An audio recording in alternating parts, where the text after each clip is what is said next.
Well, the day has arrived. We have jury duty in the morning, so, well, my husband does anyway. So we're going to do this ahead of time tonight and post it in the morning. So, welcome everyone to Somewhat Daily Tarot and Rune. I'm Jan Erickson from Stepping Aside, and I've been warning you guys since last week that this day may come, and here it is. So, my husband's out frantically watering things, and I'm getting all of my stuff done ahead of time, and so we're going to do this one tonight instead of tomorrow, and hopefully tomorrow will be the only day he has to do this, so that will make him feel better and not as stressed. So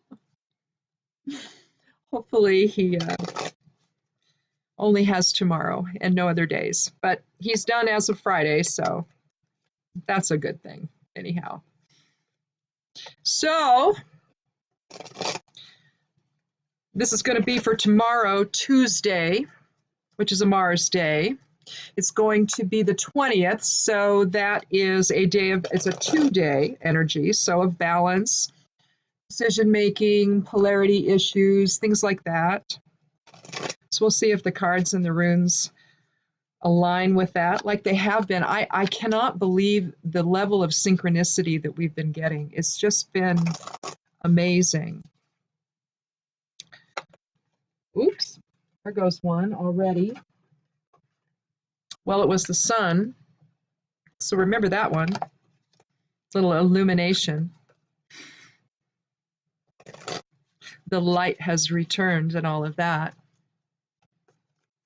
Well, I got the Tuesday correspondences up as well on the blog over at imsteppingaside.com, so you can check that out if you like. Something about coast to coast got put up. Sometimes I get YouTube notifications while I'm doing this, so I always like to give a shout out to whoever it is, in case you're all interested in any of that. George Nuri's kind of a cool guy, so it's always nice to listen to his interviews. He asks good questions, and he gets out of the way of the people he's interviewing, which I like. Sometimes your hosts will monopolize the conversation, and that's not a good thing, I don't think. He seems to know how to do that without getting in the way of his guests. So I like him. But let's go ahead, and my hands aren't working very well. I was out in the medicinal herb garden, and I dug up a valerian plant. You don't want to do that until they're at least 2 years old. You want to dig the roots. And I went ahead and I did it a little bit early. Usually I wouldn't do it until fall, but this particular one had already flowered and kind of was dying back, so I decided to go ahead and take it because I needed to make some valerian tincture, so I did that. But my hands, I was using my digging knife instead of I finally went and got a 4-time fork and did it that way, but I was really, I thought maybe I could get it all out of there with my digging knife, but no. Anyway, my wrists are hurting, so I'm going to go ahead and we'll just draw our first card, and I won't sit and shuffle a whole lot. So anyhow, let's get started.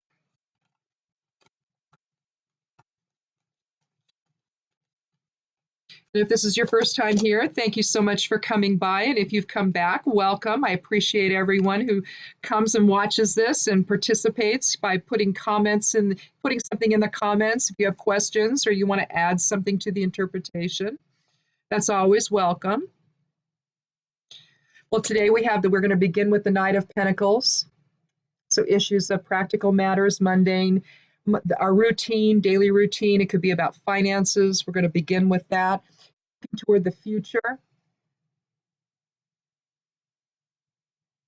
And his black steed, Pentacles, signifies the earth element.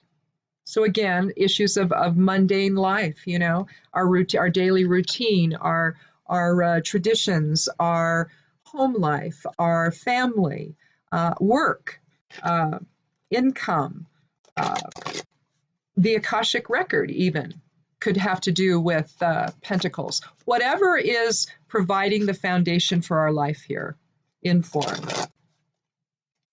We're talking about a knight, and so the knight is somebody who is active, his instead of a passive principle, even though it's Pentacles and the earth element, he's still an active presence here.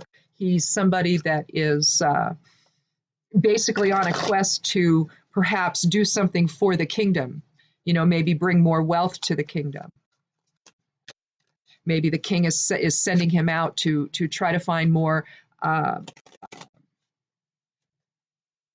opportunities to increase the kingdom's wealth, which may not always really be for the kingdom itself. It may just be for the king, but we'll see about that. Let's take another card.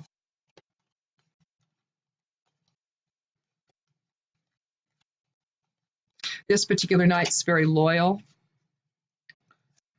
And here we have the star, the 17th card of the major arcana. I'm already in the Elder Futhark in my head here. We see the goddess naked, symbolizing purity. She's pouring divine blessings on in both the water and on the land. So you're talking about the earth element here and also the water element. So emotions and the practical aspects of life. But here, this is about bright prospects. This is about wishing upon a star. And again, being the 17th card of the major arcana cards now, those are going to be soul archetype cards. And being the 17th, we've got an 8 energy. We don't have a number associated with any of the court cards. If we did, this would be a 12. The knight would be an active principle or a 3 energy, basically. If a number was assigned to it, it would be a 12, and that would reduce to 3. And so you're talking about mind, body, spirit, and balance. You're talking about manifestation. And so there's energy with the knights.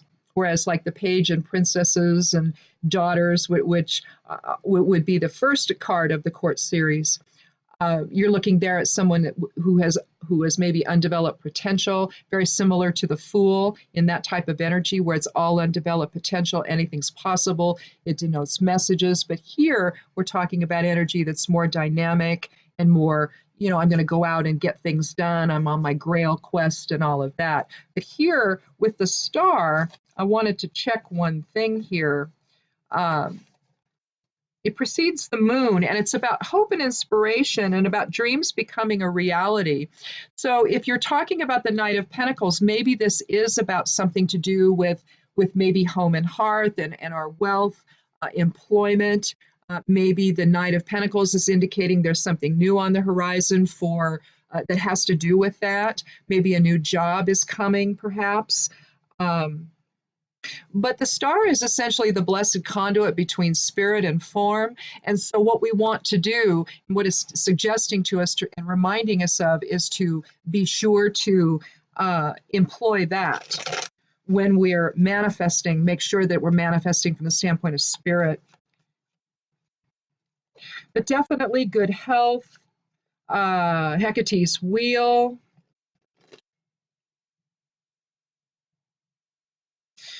But again, dreams becoming a reality. And with the Knight of Pentacles being so dynamic, I have to think that this has to do with something with respect to it could be career, something again with career. Or maybe you're looking for a new home and you may be finding one at this point.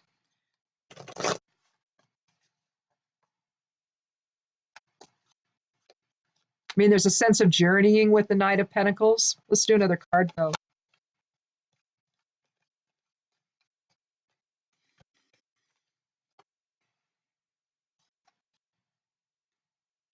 Well, here we have the Two of Cups.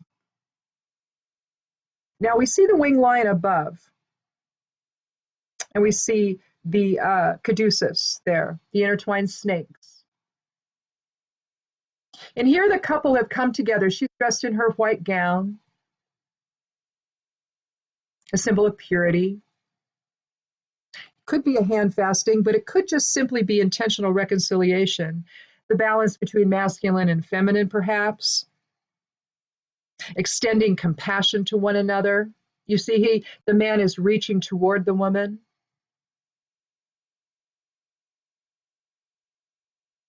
So perhaps some emotional healing has taken place. It's likely related to the star. And if you add the two together, the 8, which is, let's see, the numerology then of the star is 8, which is a greater awareness of the collective consciousness and our place in that, who we are within all of that.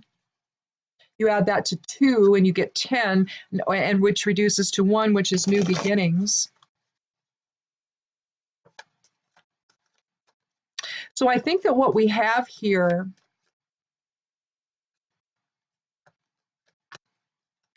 maybe our home life, instead of employment and bright prospects, I mean, it could have something to do with that, but it could also have to do with some reconciliation, perhaps on the home front.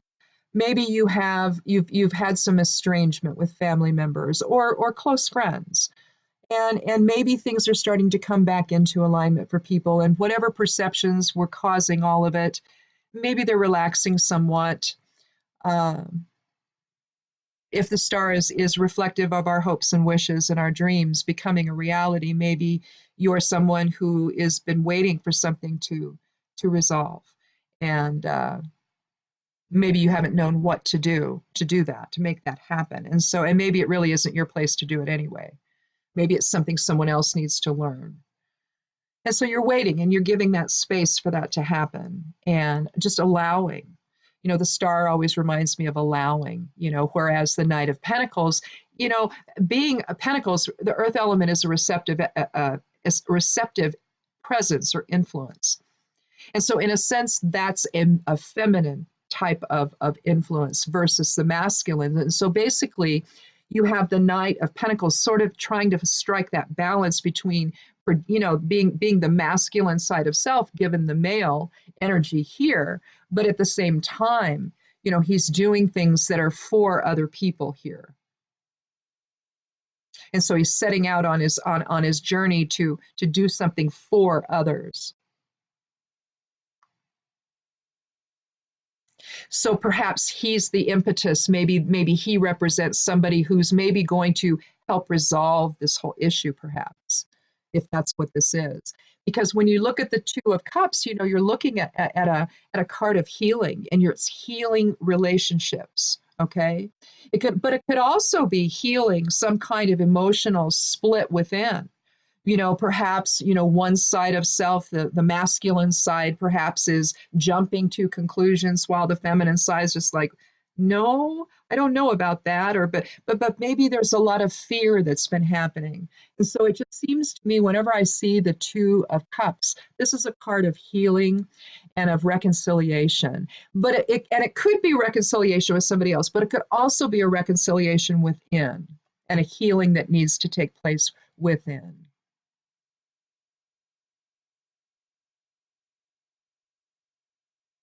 Let's do a rune from the Elder Futhark. Did I put that one back? I did. Okay, I got to make sure I have all of them in my bag. So we'll go ahead and let the runes fall through my fingers, and there's the final one in the palm of my hand. That's the one for today. Oh, yeah, that was, which is the 13th rune of the Elder Futhark, a 4 energy. Oh, I'm sorry. That's I was. It is the 19th rune of the Elder Futhark, and so a 1 energy, which aligns with the 1 energy of new beginnings here, new emotional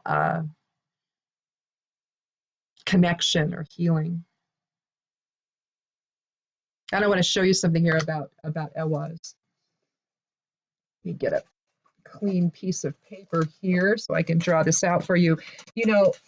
One thing that we've talked a lot about here is the fact that a lot of these runes are compound runes.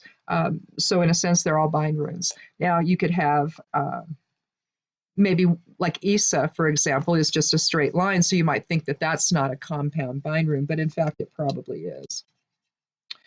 But here we have Ewaz, which looks like an M.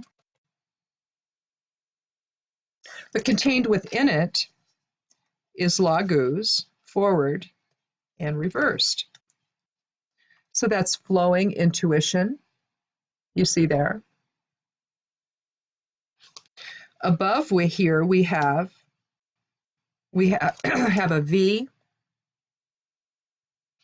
which if you turn it properly, you have Kenaz, or the torch. And that's, of course, pointing towards spirit, isn't it? Ready to receive the blessings of the star.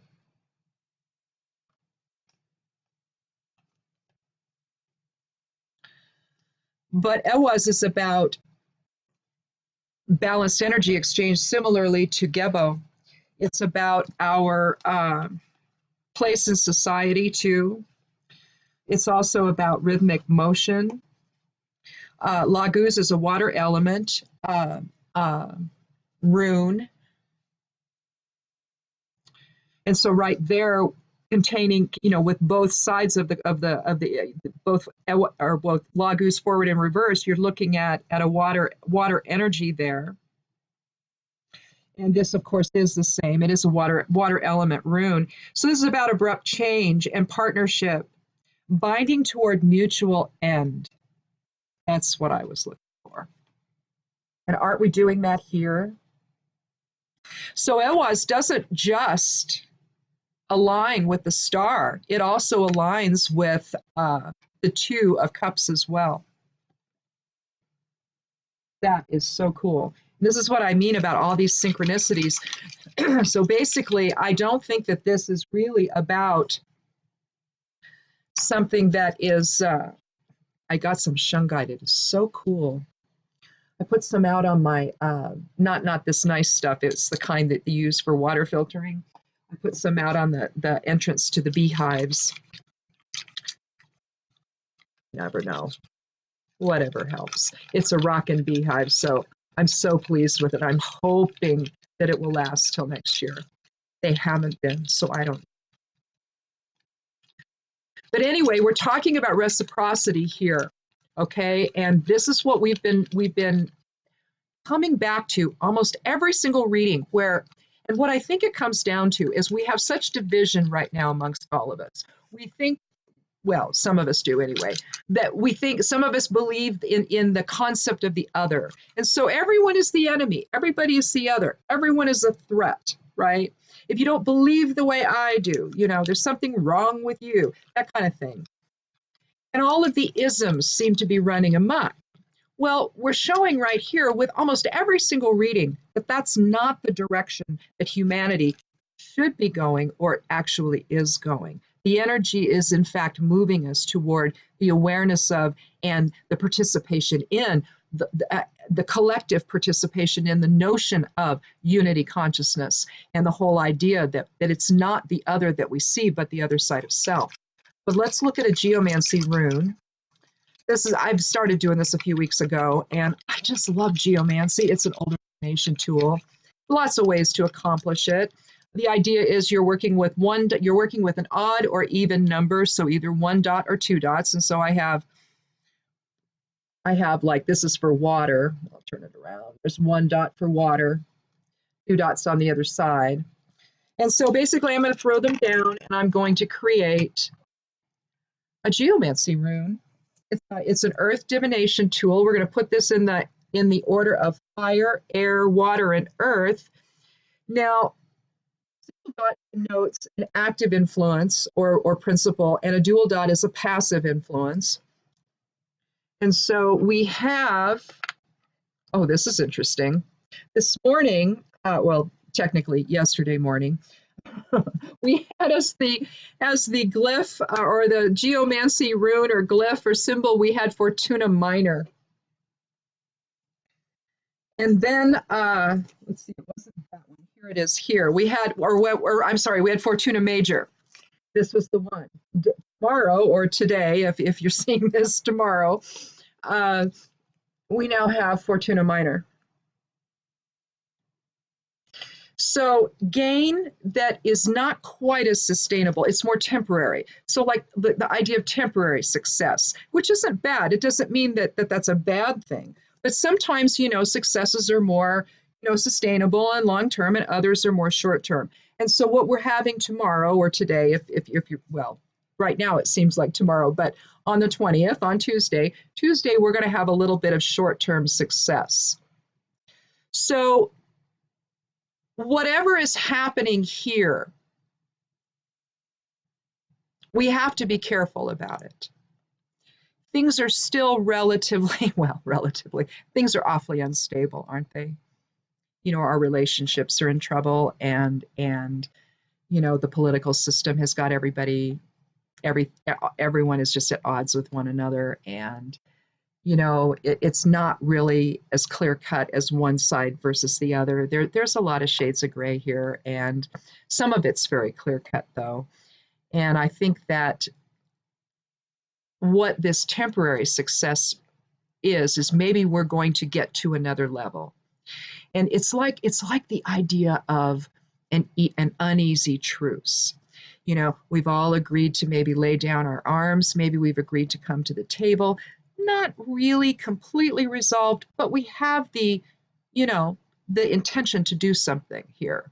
So at least we're going in that direction. Maybe you, if this is about reconciliation with somebody, maybe you reach some kind of an agreement or understanding. Now, doesn't mean that there's not more work to do, but at least you've gotten this far. And so Fortuna Minor is really kind of about that, I think, here. So baby steps, realize that it's still a process, perhaps, that we're not there yet, but it's important that we get on the path. And so I think that that's what this is really talking about. The Knight of Pentacles is taking us on a new path that maybe brings a better foundation that's more sustainable in the long run.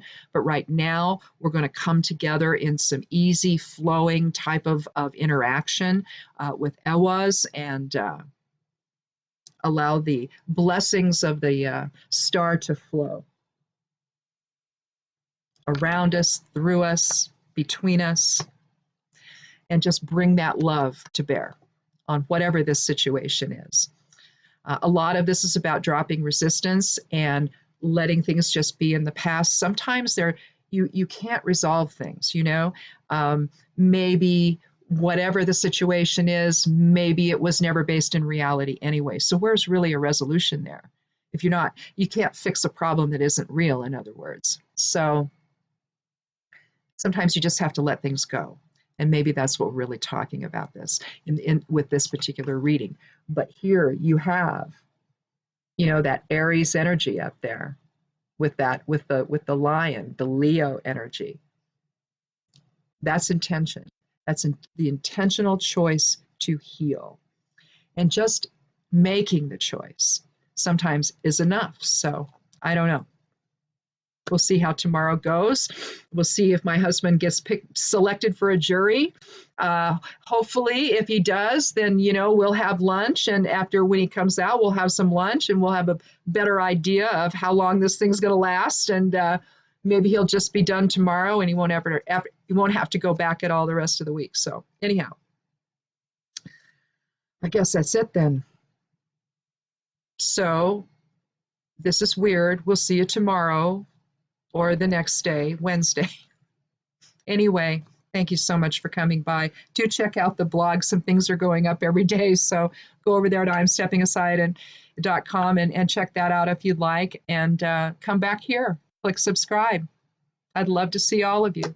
And we can grow our tarot and rune family. And no, that doesn't mean that I'm going to send you anything, or you're not going on a list.